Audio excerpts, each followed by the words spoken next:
యేసు ప్రభువు వారు పుట్టినటువంటిది బెత్లెహేములో, పెరిగినటువంటిది నజరేతులో, ఆయన సంచరించినటువంటిది ఇశ్రాయేలు దేశము తప్ప మరి ఇంకెక్కడికి కూడా ఆయన వెళ్ళలేదు. నజరేతు అనేటువంటిది చిగురు వంటిది, కాబట్టి చిగురుగా యేసు ప్రభువు వారు రావడం జరిగింది.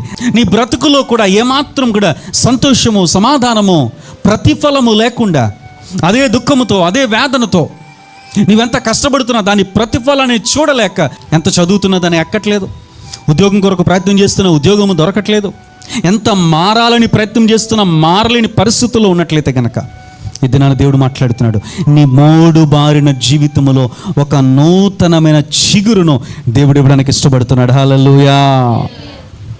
సో నజరేతు మనకు నేర్పిస్తున్న మొట్టమొదటి పాఠం ఏంటంటే, నీ జీవితము మోడు బారినా కూడా నజరేయుడైన యేసు నీ మోడు బారిన జీవితంలో మరలా నూతన చిగురును తీసుకుని వస్తారు.